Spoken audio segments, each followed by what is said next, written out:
우리가 기도가 막히고 아무리 기도해도 응답이 되지 않을 때가 있을 때가 있죠. 응답이 없을 때는 참 답답하고 우리가 기도의 중요성을 알고 기도를 해야 된다는 것도 알고 있지만 기도가 안 될 때가 있습니다. 우리의 모든 기도의 줄이 딱 막혀버리고 내 마음에 또한 하나님 앞에서 기대감을 가지고 열심히 나가려고 하는데 내 마음 속에서부터 뭔가 기운이 빠진 것 같은 주저앉아 있을 때가 있죠. 그래서 나름 기도의 시간을 정해놓고 기도하려고 열심히 기도를 해보려고 노력하지만 막상 기도의 자리에 앉아서 기도하려다 보면 참 막연한 생각, 그리고 또한 그 시간이 내게 유익이 되고 내 삶의 기쁨이 되고 하나님의 임재가 감동이 되고 막 이래야 되는데 하나님은 저 멀리 계신 것 같고 나는 열심히 기도한다고 앉아서 힘써서 주여 하는데 그 주여가 메말라 있는 내 심령을 감동하고 나를 움직이는 그런 기도가 아닌 정말 메말라고 소진되고 있는 것 같은 그런 느낌을 받을 때가 있습니다. 그렇게 봤을 때 우리의 기도가 방해를 받고 있다라는 생각을 해볼 필요가 있겠죠. 우리의 기도는 방해를 받습니다. 받는데 몇 가지 유형이 있는데 그것은 먼저 첫 번째 악한 영 어둠의 권세의 간섭입니다. 그래서 여러분 성경에 보면 다니엘이 기도하는 부분이 나와요. 21일 동안 기도했던 장면이 나오는데 다니엘 10장 12절에 보니까 하나님 앞에 스스로 겸비하게 하기로 결심하던 첫날부터 내 말에 응답을 받았으므로 내가 내 말로 말미암아 왔느니라. 하나님 앞에 다니엘이 엎드려 기도를 하는 그 시간부터 하나님께서는 겸비하기로 작정하는 그 순간부터 하나님은 응답을 하셨다는 거예요. 그런데 응답을 하셔가지고 출발을 했는데 바사왕국의 군주가 21일 동안 나를 막았다는 거죠. 악한 영 어둠의 권세가 막고 하나님의 말씀이 응답되지 못하도록 중간에서 방해 공작을 펼칩니다. 그때에 군주 중에 하나인 미가엘이 와서 나를 도와줌으로, 성경에는 미가엘이라는 천사가 있어요. 그리고 또한 그 천사가 기도를 돕는 역할을 했다, 성경은 그렇게 표현합니다. 그런 측면에서 봤을 때에 하나님 앞에 기도하는 그 기도의 자리를 방해하는 악한 영 어둠의 권세, 악한 영 어둠의 권세는 우리의 기도하는 사람들의 마음을 조급하게 만듭니다. 그래서 기도한다라고 차분한 마음을 가지고 하나님 앞에 엎드려 기도하려고 하는데 자꾸 뭐가 생각나요? 집에 일들이 생각나고 누구 만나야 될 일들이 생각나고 자꾸 하나님 앞에 기도하려고 하는데 내가 다른 것에 분주하게 만들어요. 그리고 많은 역사를 합니다. 그래 마귀는 어떻게 작용을 하냐면 우리의 생각에 그런 것들을 넣어줘요. 예배하는 자리에 자꾸 다른 것들을 넣어줘요. 하나님을 집중하고 예배할 수 있는 그 자리에 다른 생각들을 집어넣어 준단 말이에요. 그래서 마귀 가룟 유다에게 마귀가 들어가서 예수님을 팔 생각을 집어넣어 줬다, 이렇게 성경은 기록하고 있죠. 그래서 우리의 생각 속에 마귀는 간섭을 합니다. 그리고 자꾸 다른 주파수가 들려지도록, 다른 생각들이 생각나도록. 그래서 하나님 앞에 예배할 때도 마찬가지예요. 하나님 앞에 기도할 때도 마찬가지예요. 하나님 앞에 신앙이라고 하는 믿음을 가지고 있을 때도 마찬가지예요. 우리의 생각 속에 뭘 집어넣어요? 하나님 앞에 집중하는 것을 방해하는 것들을 집어넣어요. 그래서 하나님을 신뢰하지 못하도록 만들고 잡념으로 가득 차게 만듭니다. 하나님을 신뢰하지 못하면 기도하는 자리는 진짜 우리의 생각 속에 흔들리게 만들어요. 하나님 앞에 하나님을 신뢰하기 때문에 그 자리에 앉아 있는 거예요. 하나님을 신뢰하기 때문에 하나님의 이름을 부르고 예수 이름을 부르고 기도할 수 있는 거예요. 그런데 신뢰하지 못하게 만드니까 자꾸 그 기반을 흔들어 나가는 거죠. 하나님의 뜻 앞에 엎드리지 못하도록, 하나님 앞에서 기다리지 못하도록, 내가 해버리는 것이 더 낫다라고 생각하게 만들어요. 이것은 기도가 안 되는 것이 아니라 마귀가 기도를 방해하고 있기 때문입니다. 그래서 악한 영 어둠의 마귀의 역사는 방해하는 역사고, 강력한 기도를 하지 못하도록, 하나님 앞에 우리의 기도가 상달되지 못하도록, 하나님과 우리가 서로 소통이 되지 못하도록 중간에서의 가교 역할이 아니라 중간에서의 완벽하게 차단의 역할을 한다는 사실. 그래서 우리의 생각을 번잡하게 만들어요. 우리의 생각이 하나가 되지 못하고 만들고 집중하지 못하도록 만들어버린다는 사실, 믿으시길 주님의 이름으로 축원합니다. 그리고 또한 두 번째 문제가, 하나님 앞에 우리가 기도를 하는데 방해가 되는 요소 중에 한 가지가 죄의 문제입니다. 시편 66편 18절에 보니까 내가 나의 마음에 죄악을 품었더라면 주께서 듣지 아니하시리라. 내 마음속에 죄악된 생각을 품었다면 하나님과 나 사이에 뭐가 안 된다는 거예요? 기도가 안 된다는 거예요. 내 기도의 소리를 듣지 않으신다는 거예요. 많은 사람들이 고민합니다. 나는 왜 이렇게 기도를 많이 하는데도 하나님 내 기도를 안 들으실까요? 하나님과 내가, 하나님 나를 도와주세요, 하나님 내게 건강을 주세요, 하나님 나와 함께 해주세요, 내 인생 속에 축복해 주세요, 수없는 많은 기도의 제목을 가지고 나가는데 하나님과 나 사이는 엄청 멀게 느껴진다는 거예요. 하나님 내 기도를 들으시지 않은 것처럼 느껴지고, 하나님께서 내 삶에 지키시고 보존하시는 그 은혜와 능력이 나타나지 않는다는 것을 이상하게 나는 메말라 있는 것 같고, 이상하게 주님이 나와 함께하지 않는 것 같은 그런 느낌을 받을 때에 거기에는 원인이 있다는 거죠. 하나님 앞에 내 기도가 상달되지 못하도록 만드는 그 방해 공작의 가장 또 강력하게 역사하는 것 중에 한 가지가 죄의 문제. 내 마음속에 죄악을 품었다면 하나님께서는, 주께서는 내 기도의 소리를 듣지 않을 거라는 거죠. 이사야 59장 1절에 보니까 여호와의 손이 짧아 구원하지 못하심도 아니요 귀가 둔하여 듣지 못하심도 아니라. 2절에 보니까 너희 죄악이 너희와 너희 하나님 사이를 갈라놓았고, 내 죄 때문에 하나님과 나 사이가 서먹서먹해진 거예요. 하나님과 나 사이에는, 하나님은 전지전능하시고 무소부재하시고 없는 곳이 없으신 분이세요. 다 모든 곳에 존재하시고, 내가 신음하는 자리에, 내가 고통하는 그 자리에 하나님은 그 자리에 와 계심에도 불구하고 나의 기도가, 나의 그 아픔이, 나의 그 소원이 누구에게 전달되지 못하도록, 하나님께 전달되지 못하도록. 무엇 때문에요? 죄악 때문에. 하나님의 손이 짧아서 나에게 다가오지 못하시는 게 아니에요. 또 하나님의 귀가 둔해서 못 들으시는 것이 아니에요. 못 들으시는 이유는 내 죄악 때문에. 그래서 그 죄가 도대체 무엇이기에 라고 생각할 수 있는데, 오늘 보니까 3절에 보니까 너희 손이 피에, 이 손이 피에 담겨 있다는 거예요. 그리고 너희 손가락이 죄악에 더러워졌다는 거예요. 거기에서 집은 것이 더러운 거라는 거죠. 또 너희 입술은 거짓을 말하며 너희 혀는 악독을 내밀어. 우리의 혀가 하는 말들이 거짓을 쏟아내놓는다는 거예요. 그리고 말을 나갈 때 악하게 말한다는 거예요. 독하게, 더럽게. 마귀는 더러운 영이라고 그랬어요. 여러분의 입술에서 나가는 이 말들이 인격을 갖추고 있고, 여러분이 하는 말들이 서로 격려해주고 위로해주는 말들이 아닌 공격하고 폄하하고 미워하는 말들로, 이런 말들이 막 쏟아져 나온다고 한다면 한번 여러분의 신앙을 점검할 필요가 있어요. 성령은 거룩한 영이세요.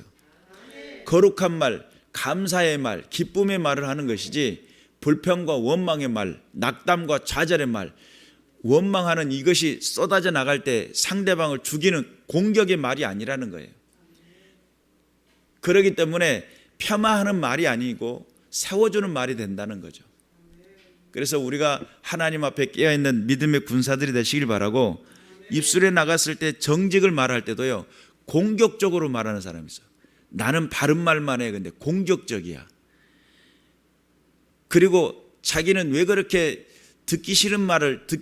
좋은 말도 듣기 싫게 하냐고. 그러니까 나는 거짓말하고 사실만 이야기를 한다는 거죠. 여러분, 우리가 알아야 될 게 있어요. 하나님 앞에서 정말 상대방을 세우고 함께하고 연합을 이루는 언어의 톤이 있어요. 그런 언어의 톤을 가질 줄 아는 믿음의 사람이 되시길 바라요. 사랑도요, 사랑합니다 라고 하는 이 말도요, 거기에는 사랑의 톤이 있어요. 여러분, 귀신들이 등장해가지고 무서울 때, 비명을 지를 때 어떤 톤이에요? 겁나게 높은 하이톤이죠. 비명을 지를 때 그러잖아요. 만약에 비명을 지를 때, 이것이 비명입니까? 무서워. 이게 무서운 거예요? 무서울 때는 무서워! 소리가 높아지잖아요. 내가 두려울 때 오는 소리가 있고요. 내가 마음에 안정감이 있어 사랑할 때 오는 톤이 있어요. 여러분에게는 한결같은 톤, 어떤 톤이에요? 하이톤입니까? 상대방에 들려지기 힘들어집니다. 톤을 적당하게 낮추면 대화가 돼요. 톤을 적당하게 높이면 대화가 아니라 공격이 돼요. 여러분, 우리의 삶의 현장 속에 하나님이 우리가 죄라고 하는 이 단어를 이야기하시면서 거짓말을 하는 것을 이야기하고 거기서 악독이 나타난다는 거예요. 이 입에서 악독이 나온다는 거예요. 악독을 말할 때 물론 톤을 낮춰가지고도 이야기할 수 있지만 악한 것을 이야기하고 공격을 할 때는 톤이 높아지겠죠. 이해가 되십니까? 우리에게 하나님은 죄악이라고 하는 단어를 사용했는데 그 죄악 때문에 하나님 얼굴을 가려버리고 하나님과 우리 사이를 멀게 만들었다는데 너희 손은 피에 담겨 있고 너희의 손가락은 더러운 것을 만졌다는 거예요. 부정한 것을 만졌다는 거죠. 그리고 너희 입술에서는 입에서 나가는 것은 거짓말을 말하고 공격적인 악독한 것이 쏟아져 나온다는 거예요. 이것을 다른 말로 표현하면 저주가 쏟아져 나오는 거예요. 여러분, 저주를 쏟아내고 악한 것을 이야기할 때는 악하게 힘을 쓰는 겁니다. 우리가 하나님의 살아계신 그 놀라운 은혜를 나타낼 때 그러면 하나님 앞에서 기도 응답받는 사람들의 삶의 언어가 있겠죠. 삶의 태도가 있을 거 아닙니까? 하나님이 말씀하시는 정말 삶의 자리와 삶의 태도와 삶의 언어라고 하는 그것은 어떤 개념을 가지고 있냐면 연합을 이루는 개념, 하나가 되게 하는 개념, 서로 위로할 수 있는 개념, 이것들이 서로 격려하고 힘이 될 수 있는 그런 언어의 톤을 가지고 있어야 되고 언어의 색깔을 가지고 있어야 돼요. 그런데 그런 것들이 정말 마음속에 눌림을 주고 좌절감을 주고 힘듦을 주는 그런 공격적인 말을 가지고 있는 사람이 하나님 앞에 엎드려 가지고 하나님 도와주세요 그러면 하나님께서 쉽게 도움의 손길을 내비치겠는가? 우리 인생 속에서 하나님이 원하시는 건 뭐냐면 연합을 이루고 하나가 되게 만드는 것. 그런데 죄악이라는 개념을 성경에서는 죄가 악독하다는 거예요. 사람이 너무 악독하고 강포하고 폐기하다는 거예요. 너무 공격적이라는 거예요. 그러니까 사람과 사람 사이 속에서 문제를 일으키고 있어요. 어느 날 그럽니다. 너 예배당에 나와 예배 드리려고 할 때 형제와 불화목한 것이 생각나거든. 그와 더불어 화목하라. 그가 나에게 송사할 일이 있거든. 그에게 빨리 가서 화해를 요청하라. 그 다음에 나와 하나님 앞에 제물을 드리려고 했던 그 모든 예물을 하나님 앞에 드리고 예배를 하라는 거예요. 그러면 하나님께서 받으시는 예배는 어떤 것이고 하나님 받으시는 기도는 어떤 기도일까? 생각해 볼 필요가 있죠. 내 관계 속에 어그러지고 있는 그 상태는 무엇을 방해하냐면 예배를 방해해요. 내 관계 속에서 하나님 앞에서 영광을 돌리고 주님의 뜻대로 살겠습니다. 주님 나와 관계가 잘 맺어지고 주님이 기뻐하시는 은혜의 삶을 살게요. 아무리 외쳐도 너는 왜 가까이 있는 그 사람과 더불어 너는 왜 그 만남의 그 관계 속에서 그렇게 어그러지고 거스르며 네 하고 싶은 대로 외치고 네 하고 싶은 대로 공격하면서 너는 나와 더불어 관계가 선해지고 나는 너에게 밝은 낯으로 웃어주기를 원하고 너에게 축복하기를 원하니라는 거예요. 여러분 응답받기를 원하세요? 하나님이 여러분에게 선한 낯을 보이시고 은혜 베푸시기를 원하시고 정말 기쁨의 자리에 행복함을 우리에게 전달해 주기를 원하십니까? 그렇다면 주변을 돌아보세요.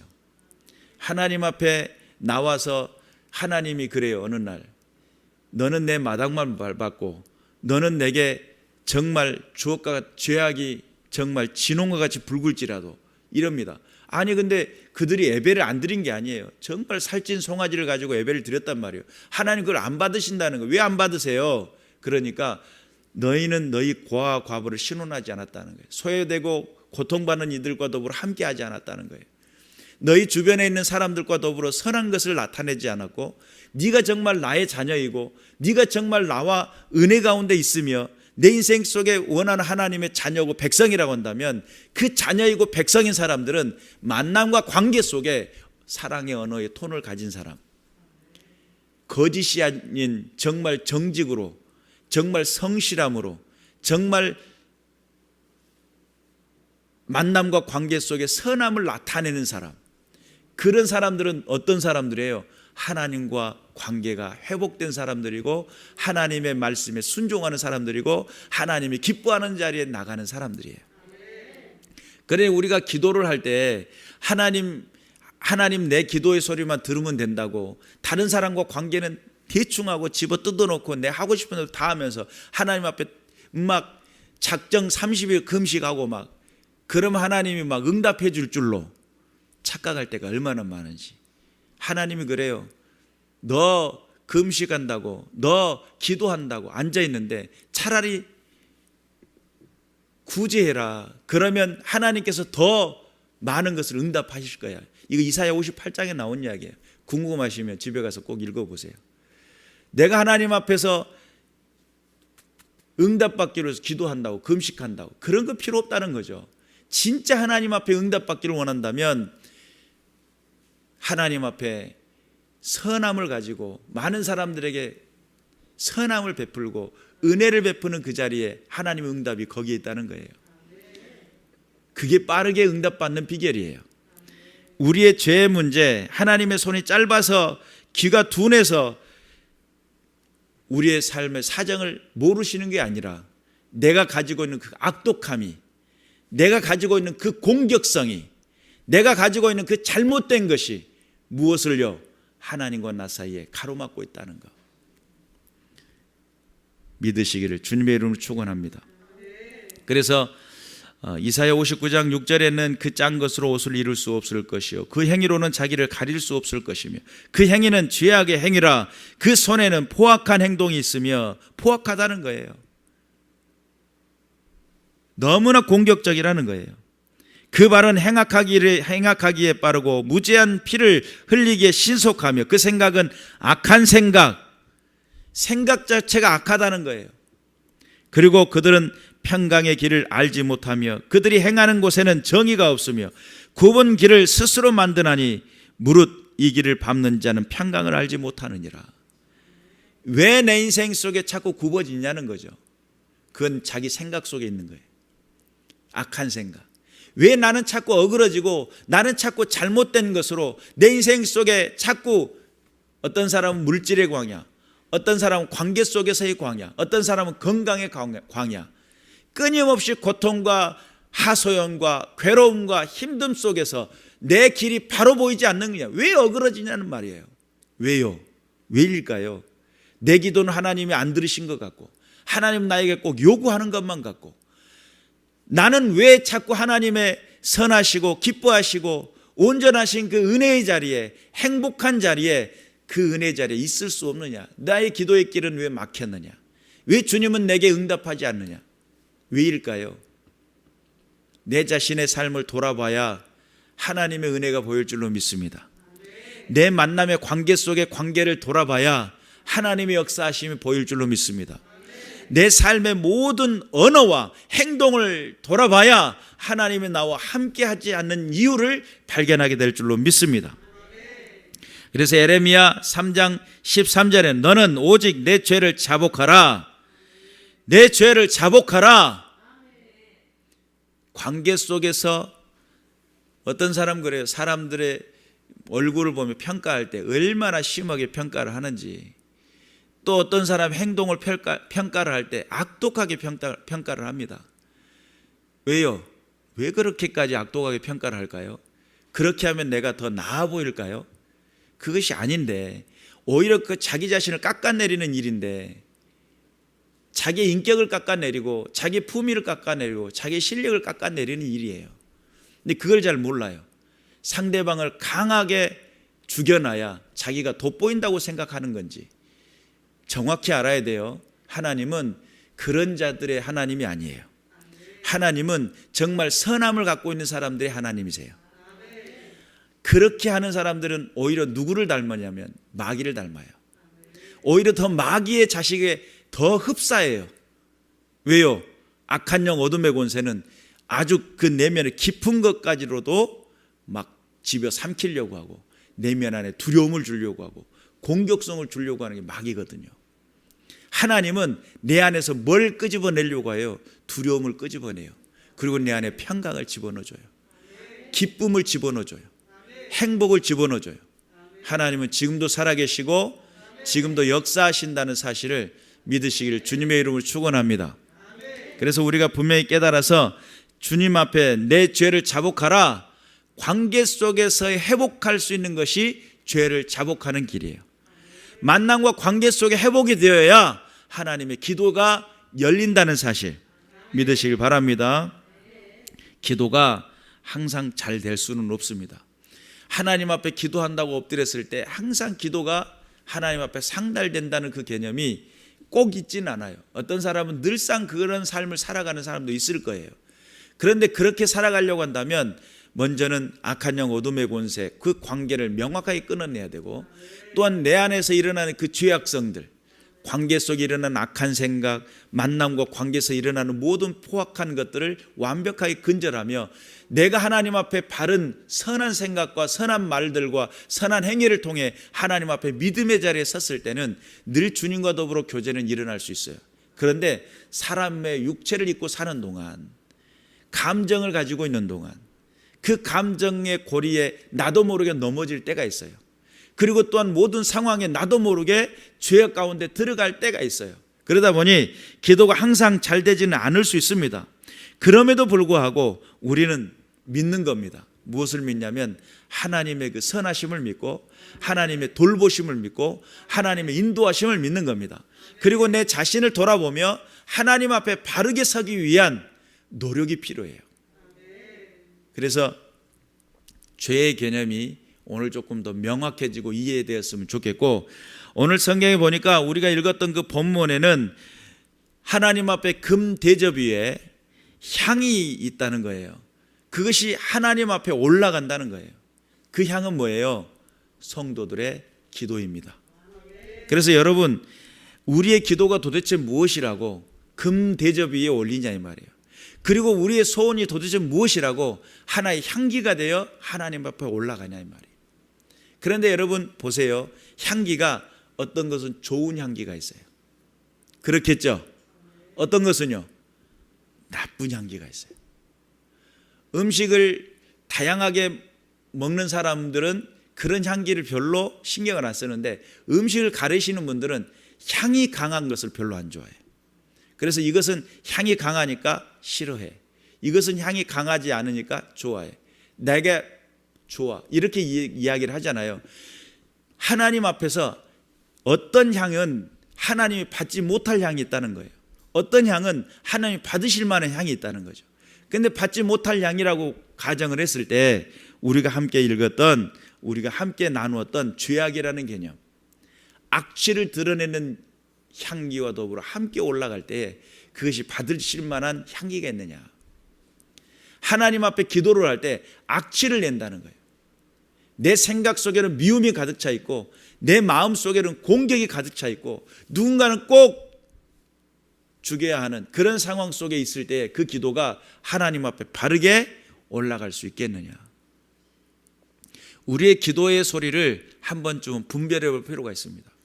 내 마음의 생각을 정돈해 볼 필요가 있습니다.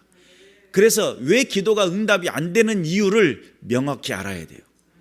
내 삶의 관계 속에 조지 뮬러는 5만 번의 기도를 응답받으면서 가장 먼저 한 일이 있어요. 자기 자신의 죄악을 있는지를 살폈어요. 내 마음의 심령 가운데 일어나는 모든 나쁜 생각, 모든 잘못된 것들을 철저하게 회개를 했다고 그래요. 이것이 가장 1번이에요. 5만 번의 기도의 응답은 그냥 이루어진 게 아니라 자기 자신을 정결케 하는 정결의식에서부터 시작됩니다. 하나님의 임재가 일어나고 하나님의 역사가 나타나는 그 비결 속에는 뭐가 필요해요? 하나님께서 원하시는 그 자리에 있을 수 있어야 돼요. 그래서 여러분, 아무나 모든 사람에게 차별 없이 구원은 베풀어지지만 아무에게나 그의 응답은 주어지지 않는다는 사실 깨달으시길 주님의 이름으로 축원합니다. 하나님 지금도 살아계시고 지금도 역사하신다는 사실을 믿으시길 바라고, 우리에게 역사했던 악한 영 어둠의 권세의 방해 요소가 없어졌고 내 안에서 죄악이 없어졌다면 하나님 앞에 기도를 하면 성도의 기도는 힘이 됩니다. 여러분 생각을 해보세요. 하나님 살아계셔요, 안 살아계세요? 그분이 여러분의 배경이에요. 하나님이 전지전능하신 하나님이에요. 나는 내가 생각할 때 실력적으로 부족해요. 내가 생각할 때 스펙으로도 안 돼요. 그런데 하나님이 나를 높이시는데 어떤 분이 그러시더라고요. 굴뚝 속에 들어있는 나를 들어 쓰시는데 너무나 높은 자리에 들어 쓰셨다는 거예요. 스펙이 아니에요. 여러분 뭔가 내가 어떤 스펙을 갖췄기 때문에 쓰실 것 같죠? 아닙니다. 여러분 안에 하나님이 계시면 그분은 배경이 되시고 그분은 전지전능하시고 불가능이 없으신 분이세요. 그런데 왜 여러분의 생각과 여러분의 관념으로 스스로를 낮추는지 몰라요. 여러분의 바운더리를 왜 그렇게 정하는지 모르겠어요. 하나님 지금도 살아계시고 여러분이 함께 하시겠다고 작정하신다면, 하나님께서 여러분의 인생을 지키시고 보존하신다고 하신다면, 여러분 땅에서 노력하는 것은 동네 작은 부자지만 하나님이 복 주시면 동네가 아니라 그 지역을 넘어 그 나라와 민족을 넘는 거부가 될 수도 있어요. 물질이 문제입니까? 여러분 물질이 문제가 아니에요. 믿음이 문제예요. 여러분 어떤 스펙이 문제가 아니에요. 하나님을 향한 신실한 믿음의 문제예요. 여러분의 언어를 고치고 삶의 기준을 고치고 하나님 안의 삶의 기준의 삶의 목적을 가지고 분명하게 나간다고 한다면 하나님 여러분을 복 주실 겁니다. 그런데 하나님과 거리를 두고 내 인생 속에 내 수단을 가지고 인생을 살아보겠노라고 결단하며 노력하는 사람들이 얼마나 많습니까? 거기는 실패가 있죠. 혹시나 성공했을지라도 그 수준은 내가 노력하는 그 수준의 그 정도의 수준이겠죠. 그러나 그 이상을 뛰어넘는 분수에 지나친 그 복은 하나님 손에 달려 있습니다. 그래서 우리가 방해 요소가 사라지고 내 기도가 상달되기 시작했고 그 기도가 응답된다면 감당하지 못할 인물들이 돼요. 왜요? 하나님이 내 배경이시기 때문에, 하나님 나와 함께 하시기 때문에 모든 상황 속에 그 능력을 나타내고 권세를 나타내는, 그래서 요한복음 1장 12절에 나타나는 자녀의 권세 그러잖아요. 이 자녀의 권세는 하나님이 함께하는 권세, 하나님이 역사하시는 권세, 하나님의 능력이라는 사실을 믿으시길 바라고, 어지럽고 혼탁한 이 세대 속에 하나님 살아계심을 증명해 나가는 여러분의 기도가 하나님 앞에 상달될 수 있도록 방해 요소를 제거하시고 믿음으로 주 앞에 나가셔서 하나님 살아계심을 나타내고 증명해 나가는 믿음의 군사들 되시기를 주님의 이름으로 축원합니다. 기도하겠습니다.